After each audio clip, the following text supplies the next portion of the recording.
Байгууллага болгон бас тодорхой хэмжээний датаг цуглуулдаг. За мөн тэр дата дээр бас анализ хийх гэж оролддог. Гэтэл яг бодит байдал дээр бол тэр датаг цуглуулах гэдэг нэг ондоо хэрэг, тэр датаг хадгалах гэдэг нэг ондоо хэрэг. Тэр дундаасаа яг таны бизнест өдөр тутмын шийдвэр гаргахад ч юм уу хэрэгтэй мэдээллийг дундаас нь анализ хийж гаргах явна гэдэг бас нэг ондоо хэрэг болж байгаа.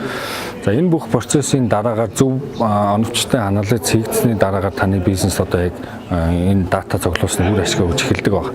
Тэгэхээр энэ маань бас ингээд шууд нэг удаадаа хийчих ажил бол биш. Ингээд урт хугацаанд ажимаар step by step хийдэг ажил болж хурж байгаа. Тэгэхээр өнөөдрийн бидний яг Daily MC компани зүгээс бол бид нар өнөөдөр тэр цуглуулсан датагаа хэрхэн үнэлэх юм бэ? Тэрийг хэрхэн хамгаалах юм бэ гэдэг байдлаар би түлхүү ярьж байгаа. Мэдээж бидэрт олон төрлийн шийдлүүд бол бэлэн байж байгаа. Гэхдээ үүнд protection тал руу илүү ярих гэж. Тэгэхээр компаниуд нь ингээд бүх төрлийн дата цуглуулад байгаа хэрнээ тэр датаг үнэлж мэдэхгүй байна уу да гэдэг юм ажиглагдаад.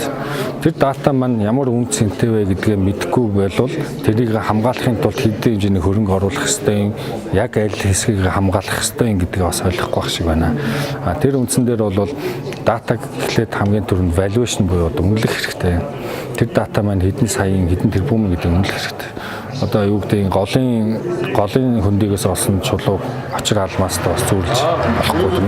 Тэгэхээр энэ хоёрыг яг аль нь алмаасаа гэдэг хүмүүс маань байгууллага маань өөрсдөө таньж мэдэхгүй бол тэрийг чанартай өндөр хамгаалттай сейфэнд хадгалах юм уу, ажлын шүгэндээ хадгалах юм уу гэдэг ойлгохтой ажиллах юм аахгүй. Тэгэхээр хамгийн түрүүнд үнэлэх хэрэгтэй. Үнэлэхдээ бас дотор нь бас 3 ангилмаар санагдаж байгаа. Энэ бол зөвхөн бас бидний үзэж байгаа. Нэгдүгээрт нь бол тухайн датаг алдснараа таны бизнес шууд зогсох эсвэл борлуулалтгүй болох тийм хэмжээний чухал датагаа biz нэгдүгээрт нь ангилаа mission critical. Хоёрдугаарт нь тухайн дата алдсан ч гэсэн магадгүй нэг 2-3 цагийн дотор сэргээгээд давчлаа гэхэд таны бизнес хэмээн үйл ажиллагаа үргэлжлүүлэхээр хэмжээний дата. Гуравдугаарт нь магадгүй нэг өдрийн дараа 2 өдрийн дараа сэргээж болдог дата. Ингэснээрээ таны бизнес төдийлөн бас нэг үйл ажиллагаанд хөндлөл учруулахгүй хэмжээний дата гэж 3 ангилчих юм бол тэр маань дараагийн нөгөө шийдлээ сонгож авахд маань хамгийн том дөхөн болж байгаа. Ингэснээрээ бид нар зөвхөн бэкапаар бүгдийг төсөөлдөг байсан бол бэкап маань ердөө нэг хэлбэр нь data protection гэдэг ойлголт нь илүү том юм аа. Data protection маань backup байна, хоногтой нэг удаа авдаг ч юм уу. Эсвэл snapshot хэлбэрээр буюу одоо нэг 2 дахь ангилалд орсон датагаа 2 цаг тутамд нэг авдаг ч гэдэг юм уу. Бүр нөгөө хамгийн чухал датаг бол минут, секунд болгоноор нь backup авдаг байх.